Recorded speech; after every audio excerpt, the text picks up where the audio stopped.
Hello everyone, welcome back to my channel dedication to education. So guys, जैसा कि आप सभी दोस्तों को पता है कि जो हमारी टेस्ट सीरीज चल रही है बीपीएससी 66 के लिए और ये आस्था यस के द्वारा चलाई जा रही है, तो इस वीडियो में हम लोग उसी पे डिस्कस करेंगे। और आप लोगों को टेस्ट नंबर 1 कंप्लीट हो चुका है, आप लोगों का मैंने प्रोवाइड करा दिया है आप लोगों को। और टेस्ट नंबर 2 के 50 क्वेश्चंस बचे हुए हैं, तो इस वीडियो में है टेस्ट नंबर 2 के 50 क्वेश्चन डिस्कस करेंगे और आप सभी दोस्तों को समझाने की कोशिश करेंगे। यदि आप लोगों ने अभी तक प्रीवियस जितने भी टेस्ट हमने कंप्लीट कराए हैं, यदि आप लोगों ने उनको नहीं देखा है तो आपकी सुविधा के लिए एक प्लेलिस्ट क्रिएट कर दी गई है, जहाँ पे आप इसका जो लिंक है प्लेलिस्ट का वो आप इस वीडियो के डिस्क्रिप्शन बॉक्स में दे दिया गया है, जहाँ से आप लोग आसानी से सारे टेस्ट को प्राप्त करके देख सकते हैं। और आप लोगों के पास काफ़ी कम समय बचा हुआ है, तो जो इसका एग्ज़ाम होने वाला है 27 दिसंबर को होने वाला है, तो अप्रॉक्स आज से काफ़ी कम समय बचा हुआ है। तो आप लोग जितना प्रैक्टिस करेंगे, जितना रिवीजन करेंगे टेस्ट का, उतना ही आप लोगों के लिए बेहतर रहेगा। तो ज़्यादा से ज़्यादा आप लोग प्रीवियस क्वेश्चन देखिएगा और उसके बाद में जितनी टेस्ट सीरीज चल रही हैं उनको अधिक से अधिक सॉल्व करने की कोशिश कीजिएगा, जिससे आपको एक आइडिया लगेगा कि क्वेश्चंस का स्टैंडर्ड किस तरीके का होता है। तो चलिए दोस्तों, इस सेशन को कंटिन्यू करते हैं। और ये जो आपकी टेस्ट सीरीज है एक कंटिन्यू 26 दिसंबर तक कंटिन्यू चलती रहेगी। तो आप सभी लोग चैनल को सब्सक्राइब करके रखिएगा और बेल आइकन को प्रेस करके रखिएगा, जिससे किसी भी समय वीडियो आए तो आप लोगों के पास नोटिफिकेशन इसका पहुंचता रहे। और इस वीडियो को ज़्यादा से ज़्यादा अपने दोस्तों को शेयर कीजिएगा, जिससे सभी दोस्त इस वीडियो का लाभ उठा सकें। तो चलिए दोस्तों, अगला क्वेश्चन देखते हैं। जो हमारे अगले जो नेक्स्ट क्वेश्चन क्या है, टेस्ट नंबर 2 का 100 क्वेश्चन कंप्लीट कर दिए, उसके आगे क्वेश्चन हम लोग देखते हैं। आगे क्वेश्चन है, इनमें से किस राज्य में सबसे पहले पंचायती राज व्यवस्था की शुरुआत हुई थी? तो ऑप्शन ए है मध्य प्रदेश, ऑप्शन बी है आंध्र प्रदेश, ऑप्शन सी है तमिलनाडु और ऑप्शन डी है कर्नाटक और ऑप्शन ई है उपरोक्त में से कोई नहीं या उपरोक्त में से एक से अधिक। तो दोस्तों, इसका राइट आंसर क्या हो जाएगा? इसका राइट आंसर हो जाएगा option number B, Andhra Pradesh. यानी कि आंध्र प्रदेश में सबसे पहले पंचायती राज व्यवस्था की स्थापना हुई थी। लेकिन आप लोग यहाँ पे थोड़ा इसको अच्छे देखिएगा, क्योंकि जो पंचायती राज व्यवस्था की जो शुरुआत हुई थी सबसे पहले राजस्थान के नागौर ज़िले से स्टार्ट हुई थी। राजस्थान के नागौर ज़िले से कब स्टार्ट हुई थी? ये 2 अक्टूबर 1959। ठीक है, मतलब यहाँ पे पूछा आपसे गया है कि इनमें से किस राज्य में सबसे पहले पंचायती राज व्यवस्था की शुरुआत हुई थी। तो यहाँ पे राजस्थान नहीं दिया गया, नागौर जिला नहीं दिया गया है। तो इसके राजस्थान के बाद उसके बाद आंध्र प्रदेश में शुरुआत हुई। तो ऑप्शन में यहाँ पे आंध्र प्रदेश दिया है, तो आप लोग आंध्र प्रदेश लगाइएगा। लेकिन सबसे पहले जो शुरुआत हुई थी वो राजस्थान के नागौर जिले में कब हुई थी? 2 अक्टूबर 1959 को। अगला देखते हैं, अगला क्वेश्चन क्या है। अगला है, इनमें से किस राज्य में सबसे अधिक बार अनुच्छेद 356 का प्रयोग हुआ है? ऑप्शन ए है केरल, ऑप्शन बी है महाराष्ट्र, ऑप्शन सी है मेघालय, ऑप्शन डी है मिजोरम, ऑप्शन ई है उपरोक्त में से कोई नहीं। तो दोस्तों, इसका राइट आंसर हो जाएगा ऑप्शन नंबर ए, केरल। यानी कि सबसे अधिक बार अनुच्छेद 356 का जो प्रयोग हुआ है वो केरल में हुआ है। कितनी बार? अप्रॉक्स 9 बार हो चुका है।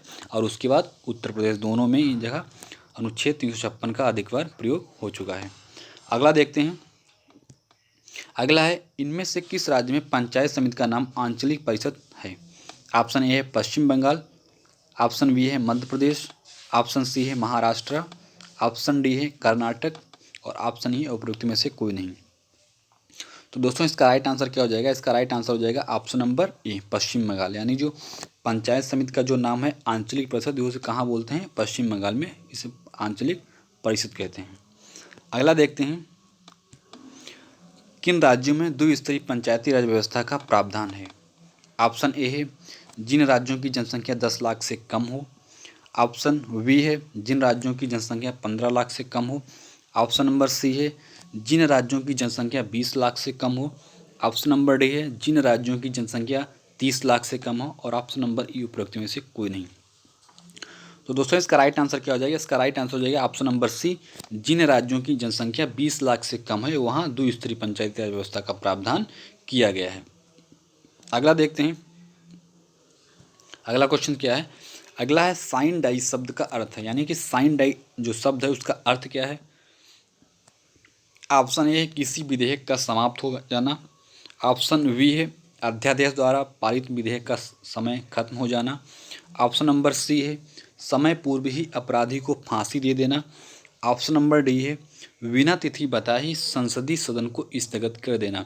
और ऑप्शन नंबर ई है उपरोक्त में से कोई नहीं। तो दोस्तों इसका राइट आंसर क्या हो जाएगा? इसका राइट आंसर हो जाएगा ऑप्शन नंबर डी, यानी जो साइन डाइस शब्द का अर्थ होता है वो बिना तिथि बताए ही संसदीय जो सदन होता है उसको स्थगित कर देना।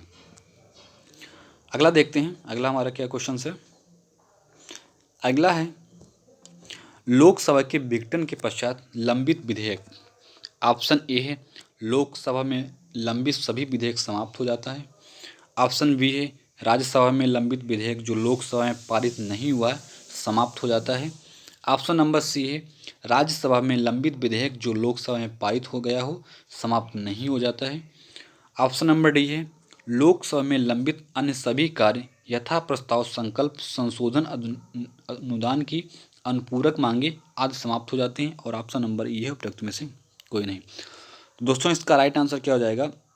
यहाँ पे उपरोक्त में से एक से अधिक सही है, यानी कि यहाँ पे ऑप्शन नंबर ए और ऑप्शन नंबर डी सही है।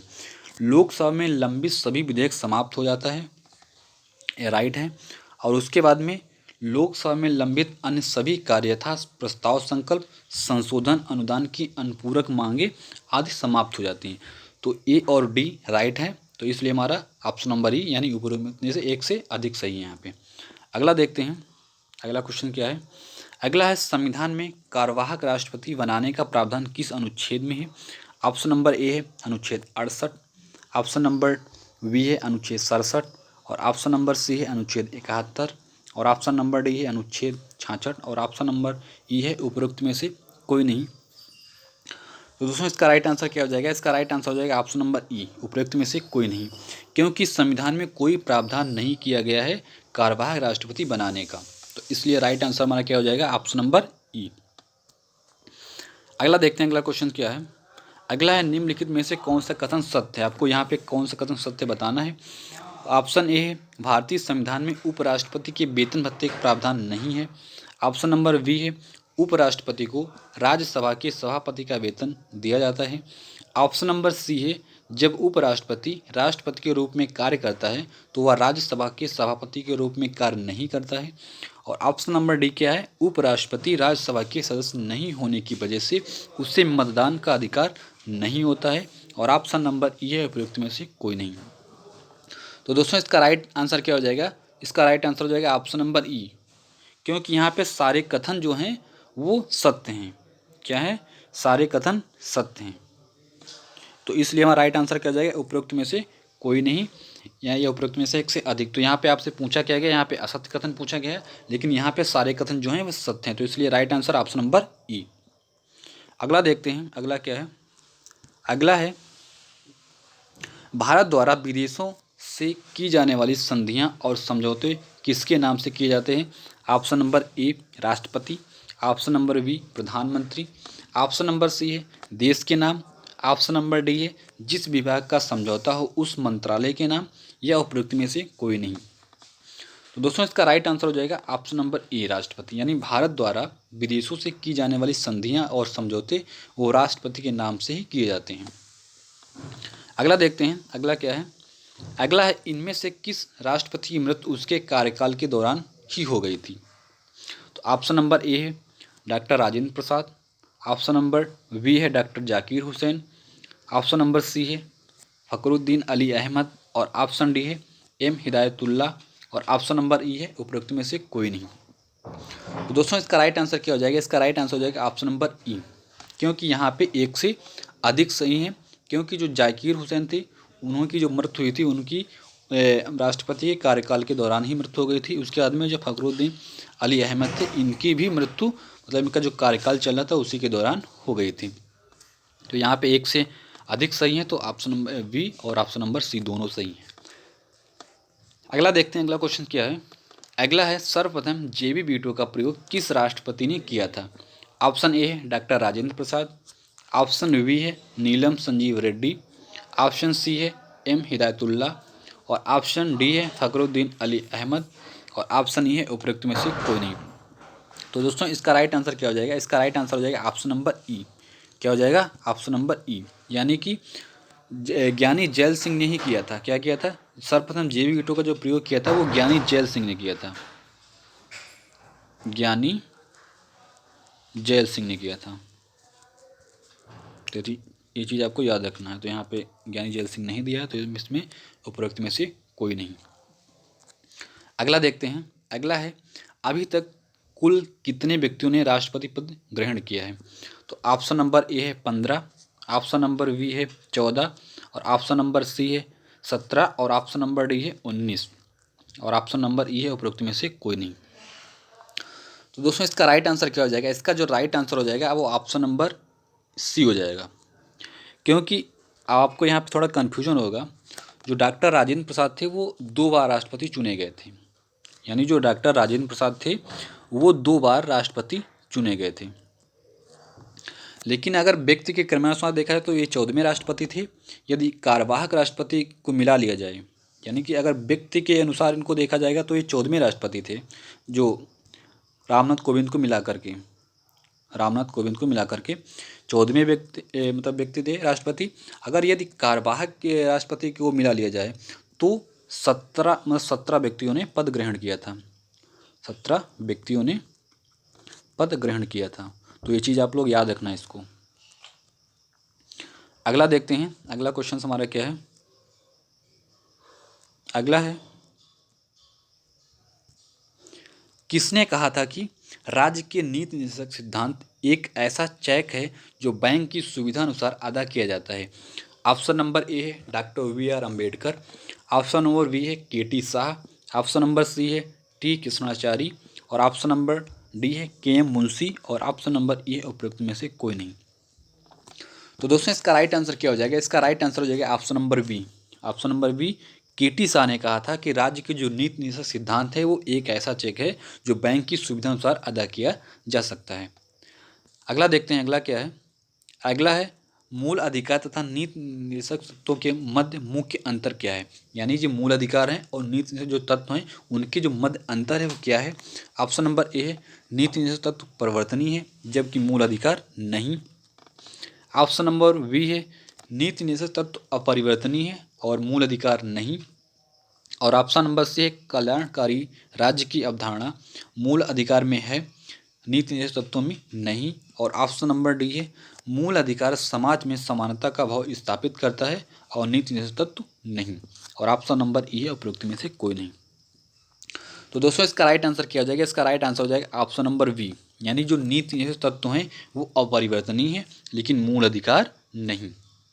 अगला देखते हैं, अगला क्वेश्चन क्या है। अगला क्वेश्चन है, किस बात में यह निर्धारित किया गया कि बंदी प्रत्यक्षीकरण रेट पर विचार करते समय निरुद्ध व्यक्ति का न्यायालय के समक्ष उपस्थित रहना आवश्यक नहीं है। तो ऑप्शन नंबर ए है कानून सन्याल बनाम डीएम दार्जिलिंग, और ऑप्शन नंबर बी है आई.आर. सेलो बनाम तमिलनाडु राज्य, और ऑप्शन नंबर सी है हुस्न आरा खातून बनाम बिहार राज्य, और ऑप्शन नंबर डी है ज्ञान और बनाम पंजाब राज्य, और ऑप्शन नंबर ई है उपरोक्त में से कोई नहीं। तो दोस्तों इसका राइट आंसर क्या हो जाएगा, इसका राइट आंसर हो जाएगा ऑप्शन नंबर ई, कानून सन्याल बनाम डीएम दार्जिलिंग। जो बात था उसमें कहा गया था जो रेट पर विचार करते समय निरुद्ध व्यक्ति का जो न्यायालय के समक्ष उपस्थित रहना आवश्यक नहीं है। अगला देखते हैं, अगला क्वेश्चन क्या है। अगला है उच्च न्यायालय को रिट जारी करने की शक्ति किस अनुच्छेद के तहत निर्धारित किया गया है।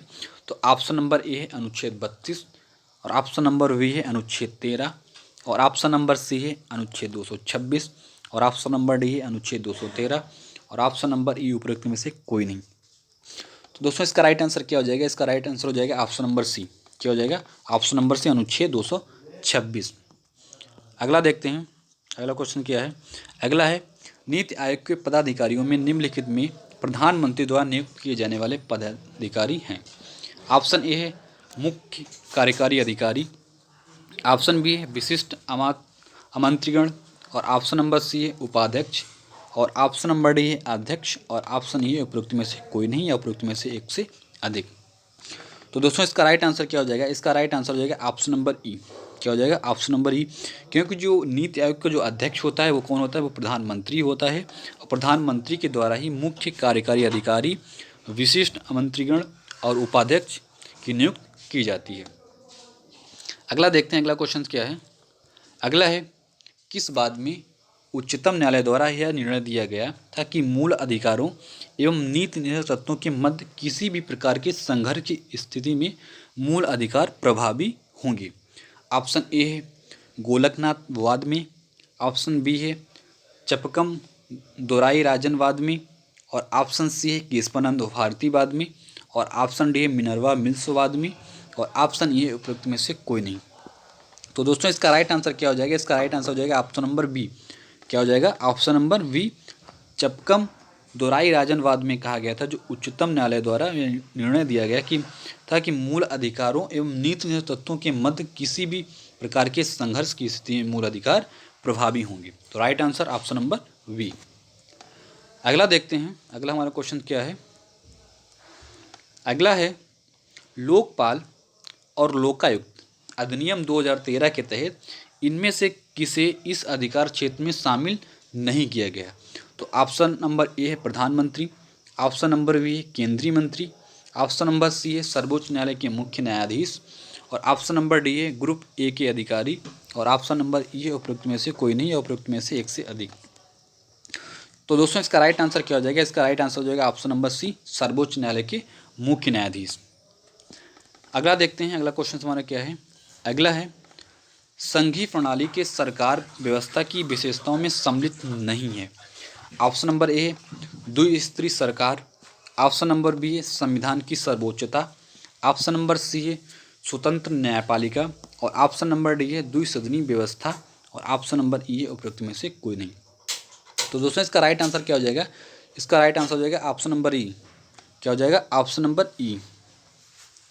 क्योंकि संघीय प्रणाली के सरकार व्यवस्था की विशेषताओं में सम्मिलित नहीं है, आपसे पूछा गया, लेकिन यहाँ पे जितने भी उपबंध दिए गए सारे उपबंध जो हैं वो सम्मिलित हैं। तो राइट आंसर हमारा क्या हो जाएगा? राइट आंसर हो जाएगा ऑप्शन नंबर ई। अगला देखते हैं, अगला हमारा क्वेश्चन क्या है। अगला क्वेश्चन से, भारत में पंचायत का चुनाव लड़ने का अधिकार है। ऑप्शन नंबर ए है सांविधिक अधिकार, ऑप्शन नंबर बी है एक संवैधानिक अधिकार है, ऑप्शन नंबर सी है मूल अधिकार है, और ऑप्शन नंबर डी एक विधिक अधिकार, और ऑप्शन नंबर ई है उपरोक्त में से कोई नहीं। तो आपको बताना है भारत में पंचायत का चुनाव जो लड़ने का अधिकार है वो कौन सा अधिकार है। तो ऑप्शन नंबर, इसका राइट आंसर क्या हो जाएगा? इसका ऑप्शन नंबर बी, एक संवैधानिक अधिकार है। क्या हो जाएगा? एक संवैधानिक अधिकार है, संविधान में इसका उल्लेख किया गया है। अगला देखते हैं, अगला क्वेश्चन। अगला है, इनमें से किसे हमारे संप्रभु लोकतांत्रिक गणतंत्र का भविष्य फल कहा गया है? ऑप्शन ए है मूल कर्तव्य को, ऑप्शन नंबर बी है संसदीय व्यवस्था को, ऑप्शन नंबर सी है मूल अधिकार को, और ऑप्शन नंबर डी है उद्देशिका, और ऑप्शन नंबर ई है उपरोक्त में से कोई नहीं। तो दोस्तों इसका राइट आंसर हो जाएगा ऑप्शन नंबर डी, उद्देशिका। यानी हमारे संप्रभु लोकतांत्रिक गणतंत्र का जो भविष्य फल है वो किसे कहा गया है? वो उद्देशिका को कहा गया है। अगला देखते हैं क्वेश्चन। अगला क्वेश्चन है, निम्नलिखित में कौन सा कथन जो है वो असत्य है? आपको बताना है यहाँ पे कौन सा कथन असत्य है। ऑप्शन नंबर एक है अनिवासी भारतीय एक भारतीय नागरिक होता है तथा उसके पास भारतीय पासपोर्ट होता है। ऑप्शन नंबर बी क्या है? बी है विदेशी भारतीय नागरिक का पंजीकरण नागरिकता अधिनियम 1955 की धारा 7 का में किया जाता है। ऑप्शन नंबर सी है विदेशी भारतीय नागरिक के पास मल्टीपल एंट्री भी वीज़ा सुविधा उपलब्ध रहती है। ऑप्शन नंबर डी है विदेशी भारतीय नागरिक को भारत में किसी भी समयावधि तक निवास करने हेतु विदेशी क्षेत्रीय पंजीकरण अधिकारी अथवा विदेशी पंजीकरण अधिकारी के पास पंजीकरण से छूट प्राप्त है, और ऑप्शन नंबर ई है उपयुक्त में से कोई नहीं।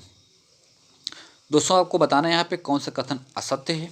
तो दोस्तों इसका राइट आंसर क्या हो जाएगा? इसका राइट आंसर हो जाएगा ऑप्शन नंबर ई। क्या हो जाएगा? ऑप्शन नंबर ई। क्योंकि यहाँ आपसे पूछा गया कौन से कथन असत्य हैं, लेकिन यहाँ पे जितने भी कथन जो दिए गए सारे कथन क्या हैं? वो सारे कथन सत्य हैं। तो इसलिए राइट आंसर हमारा क्या हो जाएगा? ऑप्शन नंबर ई। अगला क्वेश्चन देखते हैं। अगला क्वेश्चन क्या है?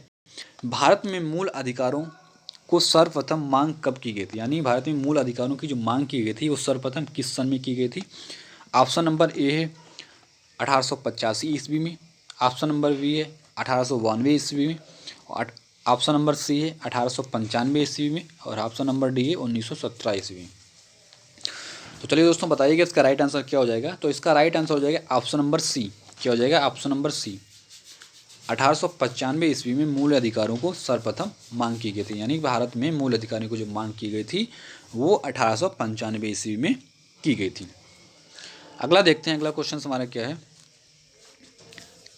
अगला क्वेश्चन है, सेना, पुलिस, अर्धसैनिक बल इत्यादि संगठन नहीं बना सकते, ऐसा प्रावधान संविधान में किस अनुच्छेद में किया गया? यानी कि सेना, पुलिस और जो अर्धसैनिक बल जो हैं ये लोग संगठन नहीं बना सकते, ऐसा संविधान के किस अनुच्छेद में वर्णित किया गया है? तो ऑप्शन नंबर ए है अनुच्छेद 34 में।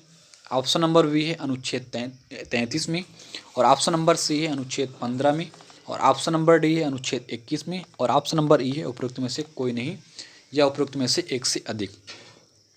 तो दोस्तों इसका राइट आंसर क्या हो जाएगा? इसका राइट आंसर हो जाएगा ऑप्शन नंबर बी। क्या हो जाएगा? Option number B. अनुच्छेद 33 में वर्णित किया गया है कि जो सेना, पुलिस और अर्धसैनिक जो बल हैं वो संगठन नहीं बना सकते। तो इसलिए राइट आंसर हमारा क्या हो जाएगा? ऑप्शन नंबर वी, अनुच्छेद 33। अगला देखते हैं, अगला क्वेश्चन क्या है। अगला है, इनमें से किस अधिकार में संसद द्वारा संशोधन के पश्चात उस पर चुनौती नहीं दी जा सकती है? यानी कि इसमें से ऐसा कौन सा अधिकार है जो बनने के बाद संसद में उसको चुनौती नहीं दी जा सकती है? ऑप्शन नंबर ए है कानूनी अधिकार। ऑप्शन नंबर बी है मूल अधिकार। ऑप्शन नंबर सी है प्राकृतिक अधिकार। और ऑप्शन नंबर डी है विशेषाधिकार। और ऑप्शन नंबर ई है उपरोक्त में से कोई नहीं या उपरोक्त में से एक से अधिक। तो दोस्तों इसका राइट आंसर हो जाएगा ऑप्शन नंबर ए। क्या हो जाएगा? ऑप्शन नंबर ए कानूनी अधिकार, यानी कानूनी अधिकार को संसद में चुनौती नहीं दी जा सकती है। अगला देखते हैं, अगला क्वेश्चन क्या है। अगला है, इनमें से किस अनुच्छेद में संसद को पूरी छूट है कि वह उसे पूर्णतः परिवर्तित कर सकती है? ऑप्शन नंबर ए है अनुच्छेद 4। और ऑप्शन नंबर ए है अनुच्छेद 11। और ऑप्शन नंबर सी है अनुच्छेद 39। और ऑप्शन नंबर डी है अनुच्छेद 35। और ऑप्शन नंबर ई है उपयुक्त में से एक से अधिक। तो चलिए दोस्तों इसका राइट आंसर बताइएगा कि इसका राइट आंसर क्या होगा। तो इसका राइट आंसर हो जाएगा ऑप्शन नंबर ई। क्या हो जाएगा? ऑप्शन नंबर ई, क्योंकि यहाँ पे उपरोक्त में से एक से अधिक सही है, क्योंकि अनुच्छेद 4 और अनुच्छेद 11 और अनुच्छेद 35 इन तीनों अनुच्छेदों में संसद को पूरी छूट प्राप्त है। तो इसलिए राइट आंसर हमारा क्या हो जाएगा? ऑप्शन नंबर ई। अगला देखते हैं, अगला क्वेश्चन क्या है। अगला है, किस घटनाक्रम के दौरान मूल अधिकार पर कोई प्रभाव नहीं पड़ता है? ऑप्शन नंबर ए है राष्ट्रीय आपात के दौरान। ऑप्शन नंबर बी है राष्ट्रपति शासन के दौरान। ऑप्शन नंबर सी है वित्तीय आपात के दौरान। और ऑप्शन नंबर डी है बी एवं सी दोनों। तो दोस्तों इसका राइट आंसर क्या हो जाएगा? इसका राइट आंसर हो जाएगा ऑप्शन नंबर डी। क्या हो जाएगा? ऑप्शन नंबर डी, यानी कि बी राष्ट्रपति शासन के दौरान और सी वित्तीय आपात के दौरान। जो राष्ट्रपति शासन लगाया जाता है वो उसका जो प्रावधान है वो संविधान के अनुच्छेद 356 में है। ये चीज़ आपको याद होना चाहिए, संविधान के अनुच्छेद 356 में। और जो वित्तीय आपात लगाया जाता है वो अनुच्छेद 360 में मेंशन है। तो ये चीज़ आपको याद रखना है। अगला क्वेश्चन देखते हैं, अगला क्वेश्चन क्या है। अगला है, राष्ट्रपति जब राष्ट्रीय आपात की घोषणा करता है तो निम्नलिखित में से कौन सा अनुच्छेद घोषणा के उपरांत स्वस्फुरित हो जाता है? ऑप्शन नंबर ए है अनुच्छेद 19। ऑप्शन नंबर बी है अनुच्छेद 252। ऑप्शन नंबर सी है अनुच्छेद 358। और ऑप्शन नंबर डी है अनुच्छेद 259। तो दोस्तों इसका राइट आंसर क्या हो जाएगा? इसका राइट आंसर हो जाएगा ऑप्शन नंबर सी। क्या हो जाएगा? ऑप्शन नंबर सी, यानी अनुच्छेद 358 के बाद जो अनुच्छेद 19 है उसके सारे उपबंध मतलब क्या हो जाते हैं? वो स्वस्फुरित हो जाते हैं। यानी अनुच्छेद 358 के बाद अनुच्छेद 19 के सारे उपबंध जो हैं वो स्वस्फुरित हो जाते हैं। अगला देखते हैं, अगला क्वेश्चन क्या है। अगला है, 24वां संविधान संशोधन विधेयक अपने आप में अवैध है। यह फैसला सर्वोच्च न्यायालय ने किस बाद में सुनाया था? ऑप्शन नंबर ए है गोलकनाथ मामले में। ऑप्शन नंबर बी है सज्जन सिंह मामले में, और ऑप्शन नंबर सी है शंकरी प्रसाद मामले में, और ऑप्शन नंबर डी है मेनका गांधी मामले में, और ऑप्शन नंबर ई है उपयुक्त में से कोई नहीं। तो दोस्तों इसका राइट आंसर हो जाएगा ऑप्शन नंबर ई। क्या हो जाएगा? ऑप्शन नंबर ई। क्यों? क्योंकि जो 24वां संविधान संशोधन विधेयक अपने आप में अवैध है। इसका जो फैसला सर्वोच्च न्यायालय ने किस बात में सुनाया था, यहाँ पे कोई बात नहीं दिया गया, क्योंकि ये केशवानंद भारतीय बनाम भारत संघ बाद में सर्वोच्च न्यायालय ने सुनाया था। और ये कब था? ये 1973 में। कब? 1973 में। अगला देखते हैं। अगला है अनुच्छेद 12 के तहत न्यायपालिका भी राज्य के परिधि में सम्मिलित है। इसकी पुष्टि किस रिट में किया गया? ऑप्शन नंबर ए है उत्प्रेषण, ऑप्शन नंबर बी है प्रतिषेध, ऑप्शन नंबर सी है अधिकारपेक्षा, और ऑप्शन नंबर डी है परमादेश, और ऑप्शन नंबर ई है उपयुक्त में से कोई नहीं। तो दोस्तों इसका राइट आंसर क्या हो जाएगा? इसका राइट आंसर हो जाएगा ऑप्शन नंबर ई, क्योंकि यहाँ पे एक से अधिक सही है, यानी कि जो प्रतिषेध और उत्प्रेषण इन दोनों में पुष्टि की गई है। तो राइट आंसर हमारा क्या हो जाएगा? ऑप्शन नंबर ई। अगला देखते हैं।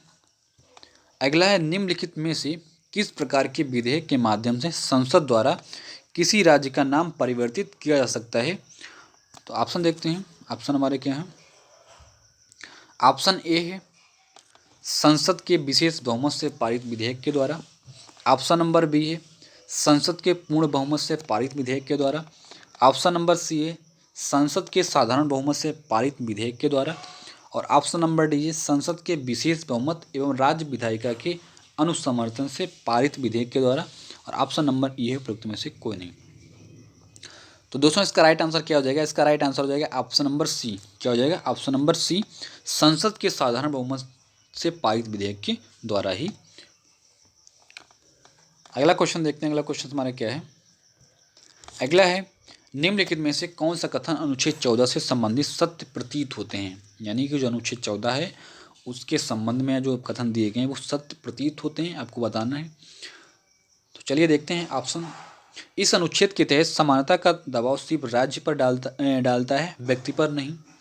ऑप्शन नंबर बी, यह विदेशी नागरिकों को भी प्राप्त अधिकार है, और ऑप्शन नंबर सी है इसके तहत प्राप्त विधि के समक्ष क्षमता एक नकारात्मक समानता है, और ऑप्शन नंबर डी क्या है? इसके तहत प्राप्त विधियों के समान संरक्षण एवं सकारात्मक समानता है, और ऑप्शन नंबर ई है उपयुक्त में से कोई नहीं। तो चलिए दोस्तों इसका राइट आंसर बताइए कि इसका राइट आंसर क्या हो जाएगा। दोस्तों इसका राइट आंसर हो जाएगा ऑप्शन नंबर ई, क्योंकि ऑप्शन नंबर इसलिए हो जाएगा क्यों यहाँ पे आपसे पूछा गया कौन सत्य प्रतीत होते हैं, तो यहाँ पे सारे कथन जो हैं क्या वो सत्य प्रतीत होते हैं, यानी कि यहाँ उपरोक्त में से एक से अधिक सही हैं। अगला देखते हैं। अगला है राष्ट्रपति की निर्वाचन पद्धति किस देश से भारतीय संविधान में संग्रहित की गई है? यानी जो राष्ट्रपति की निर्वाचन पद्धति है वो संविधान में ली गई है किस देश की?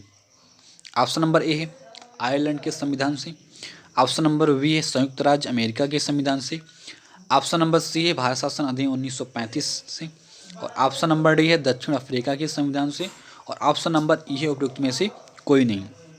तो दोस्तों इसका राइट आंसर क्या हो जाएगा? इसका राइट आंसर हो जाएगा ऑप्शन नंबर ए। क्या हो जाएगा? ऑप्शन नंबर ए, यानी आयरलैंड के संविधान से। अगला देखते हैं। अगला क्वेश्चन क्या है? अगला है तीनों सूचियों के माध्यम से केंद्र और राज्य के मध्य शक्तियों का विभाजन किस अनुसूची से संबंधित है? तो ऑप्शन ए हो जाएगा तीसरी अनुसूची, ऑप्शन नंबर बी हो जाएगा 9वीं अनुसूची, और ऑप्शन नंबर सी हो जाएगा 7वीं अनुसूची, ऑप्शन नंबर डी हो जाएगा 11वीं अनुसूची, और ऑप्शन नंबर ई है उपयुक्त में से कोई नहीं। तो दोस्तों इसका राइट आंसर क्या हो जाएगा? इसका राइट आंसर हो जाएगा ऑप्शन नंबर सी। क्या हो जाएगा? ऑप्शन नंबर सी, यानी 7वीं अनुसूची से संबंधित है। अगला क्वेश्चन देखते हैं। अगला है 12वीं अनुसूची में कितने विषयों को शामिल किया गया है? ऑप्शन नंबर ए है 18 विषयों को, ऑप्शन नंबर बी है 24 विषयों को, ऑप्शन नंबर सी है 29 विषयों को, और ऑप्शन नंबर डी है 3 विषयों को। तो दोस्तों इसका राइट आंसर हो जाएगा ऑप्शन नंबर ए। क्या हो जाएगा? ऑप्शन नंबर ए, यानी 18 विषयों को शामिल किया गया है 12वीं अनुसूची में। अगला देखते हैं। अगला है इनमें से किसने भारतीय संविधान को वकीलों का स्वर कहा है?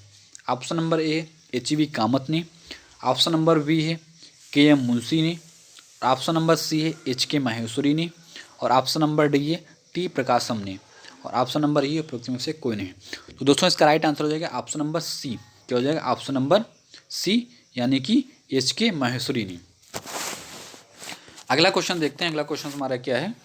अगला है सहकारी समिति गठित करने का अधिकार कौन सा अधिकार है? ऑप्शन नंबर ए एक कानूनी अधिकार है, ऑप्शन नंबर बी है एक मूल अधिकार है, ऑप्शन नंबर सी है एक विशेषाधिकार है, और ऑप्शन नंबर डी है प्राकृतिक अधिकार है, और ऑप्शन नंबर ई है उपरोक्त में से कोई नहीं। तो दोस्तों इसका राइट आंसर क्या हो जाएगा? या एक मौलिक अधिकार, यानी कि ये मूल अधिकार है, ऑप्शन नंबर बी। अगला क्वेश्चन देखते हैं। अगला हमारा क्या है? अगला है गोवा, दमन एवं दीप को भारत में कब मिलाया गया, यानी आपसे सन पूछा, क्या बताना है। तो ऑप्शन नंबर ए है 1960 में मिलाया गया था, ऑप्शन नंबर बी है 1961 में मिलाया गया था, ऑप्शन नंबर सी है 1962 में मिलाया गया था, और ऑप्शन नंबर डी है 1963 में मिलाया गया था, और ऑप्शन नंबर ही उपरोक्त में से कोई नहीं। तो दोस्तों इसका राइट आंसर हो जाएगा ऑप्शन नंबर ई, यानी कि गोवा, दमन एवं दीप को भारत में 1961 ईस्वी में मिलाया गया था। अगला देखते हैं। अगला क्वेश्चन क्या है? अगला है अगर किसी नए क्षेत्र को भारतीय हिस्से में मिला लिया जाता तो वह नागरिक की नागरिकता, ऑप्शन नंबर ए भारत में स्वतः मिल जाएगी, ऑप्शन नंबर बी है पंजीकरण के माध्यम से नागरिकता प्रदान की जाएगी, और ऑप्शन नंबर सी है समझौता के तहत नागरिकता दी जाएगी, और ऑप्शन नंबर डी है भारत नागरिकता देने के लिए बाध्य नहीं है। तो दोस्तों इसका राइट आंसर क्या हो जाएगा? इसका राइट आंसर हो जाएगा ऑप्शन नंबर ए, यानी भारत में स्वतः मिल जाएगी नागरिकता। अगला देखते हैं। अगला क्वेश्चन क्या है? अगला है निम्नलिखित में से कौन से कथन सुमेलित नहीं है, यानी आपको यहाँ पे बताना है ये जितने भी कथन दिए गए हैं कौन सा कथन ऐसा है जो सुमेलित नहीं है। ऑप्शन नंबर ए है अनुच्छेद 18 उपाधियों का अंत, ऑप्शन नंबर बी है अनुच्छेद 22 कुछ मामलों में गिरफ्तारी एवं निरुद्धता से संरक्षण, और ऑप्शन नंबर सी है अनुच्छेद 29 अल्पसंख्यकों के हितों का संरक्षण, और ऑप्शन नंबर डी है अनुच्छेद 31 कुछ अधिनियमों एवं विनियमों की वैधता, और ऑप्शन नंबर ई है उपरोक्त में से कोई नहीं। तो चलिए दोस्तों आप लोग बताइएगा कि कौन से जो कथन है यहाँ पे वो सुमेलित नहीं है।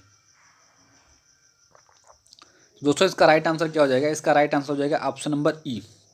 क्या हो जाएगा? ऑप्शन नंबर ई, क्योंकि यहाँ पे सभी जो कथन दिए गए सभी कथन जो है सुमेलित हैं, यानी कि सभी कथन सही सुमेलित हैं। तो राइट आंसर हमारा क्या हो जाएगा? ऑप्शन नंबर ई।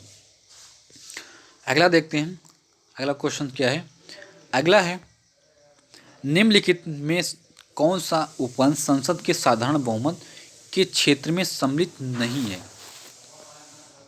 तो ऑप्शन नंबर ए है संसद के सदस्यों के वेतन एवं भत्ते, ऑप्शन नंबर बी है नागरिकता की प्राप्ति एवं समाप्ति, ऑप्शन नंबर सी है उच्चतम न्यायालय के न्याय क्षेत्र को ज़्यादा महत्व प्रदान करना, और ऑप्शन नंबर डी है संसद में अंग्रेजी भाषा का प्रयोग, और ऑप्शन नंबर ई है उपयुक्त में से कोई नहीं। तो दोस्तों इसका राइट आंसर क्या हो जाएगा? इसका राइट आंसर हो जाएगा ऑप्शन नंबर ई, क्योंकि आपसे यहाँ क्या पूछा गया है? पूछा गया निम्नलिखित में से कौन से उपवन संसद के साधारण बहुमत के क्षेत्र में सम्मिलित नहीं है।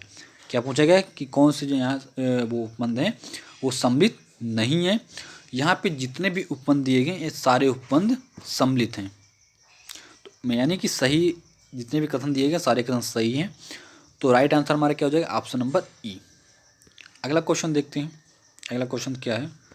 अगला है अनुच्छेद 268 का संबंध है किससे है। ऑप्शन ए है संघ द्वारा आरोपित किंतु राज्यों द्वारा संग्रहित एवं उपयोग किए गए कर से, ऑप्शन नंबर बी है जूट एवं जूट उत्पादकों पर निर्यात कर के लिए अनुदान से, ऑप्शन नंबर सी है संघ द्वारा आरोपित तथा राज्यों द्वारा संग्रहित एवं उपयोग किया गया सेवा कर से, और ऑप्शन नंबर डी है बचत से, और ऑप्शन नंबर ई क्या है? उपरोक्त में से कोई नहीं।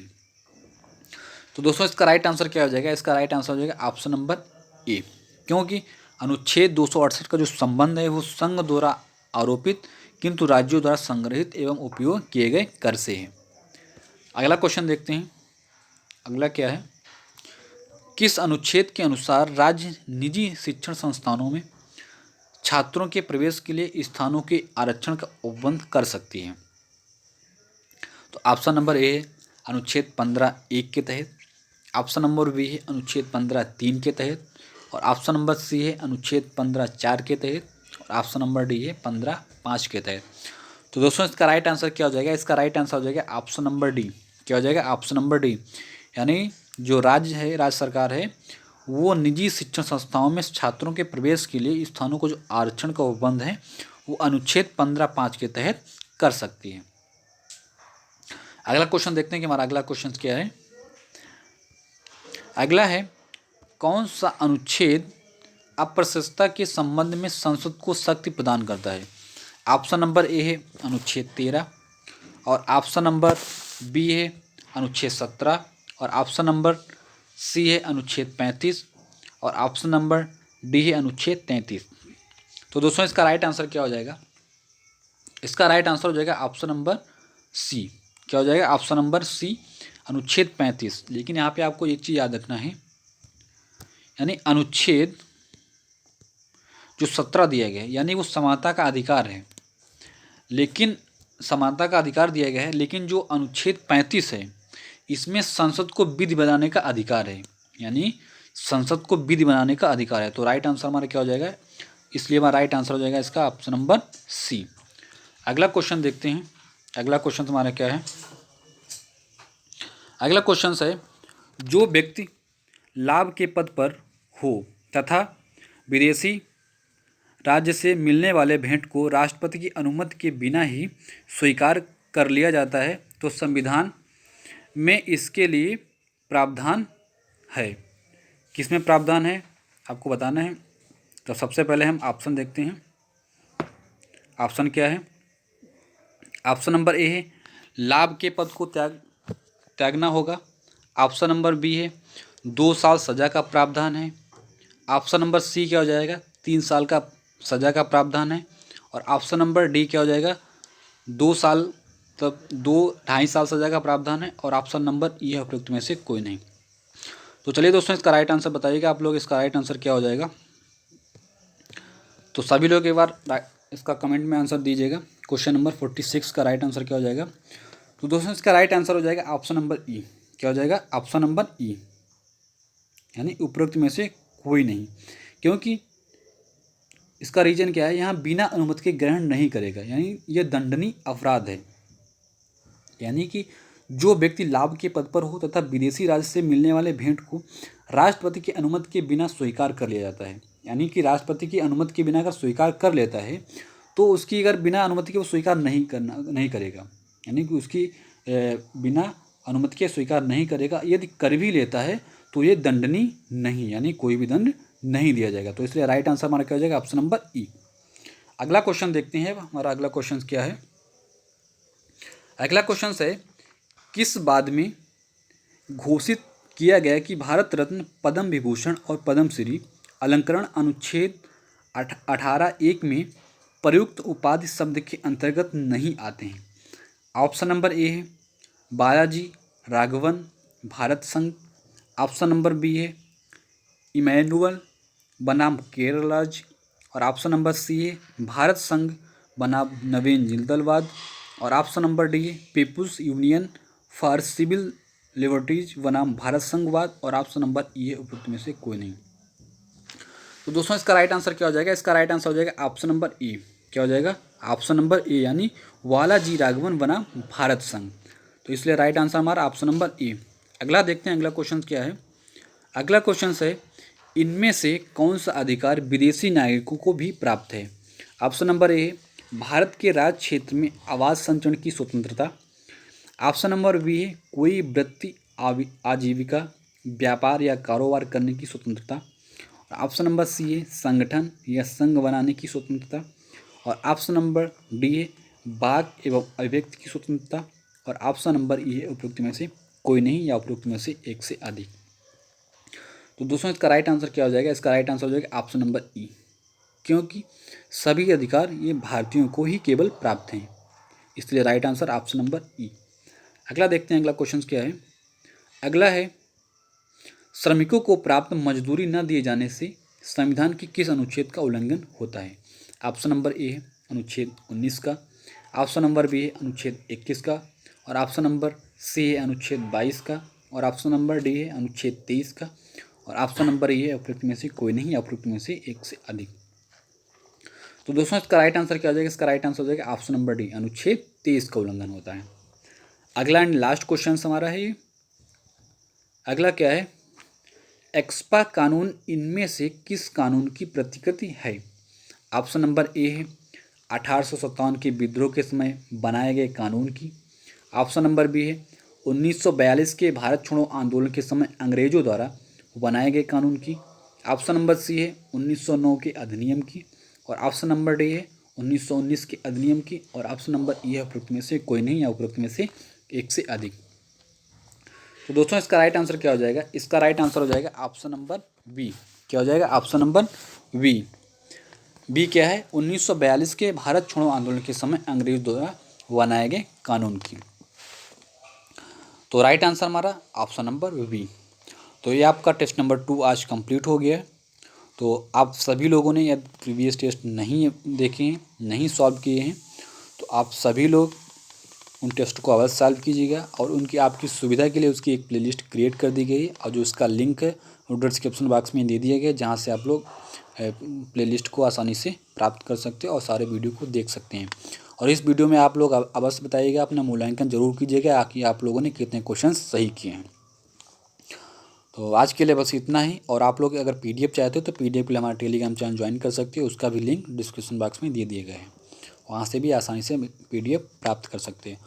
और इस वीडियो को ज़्यादा से ज़्यादा अपने दोस्तों को शेयर कीजिएगा, जिससे सभी दोस्त इस वीडियो का लाभ उठा सकते हैं। तो चलिए दोस्तों, मिलते हैं नेक्स्ट वीडियो में। तो आज के लिए बस इतना ही। Thank you so much. Thanks for watching.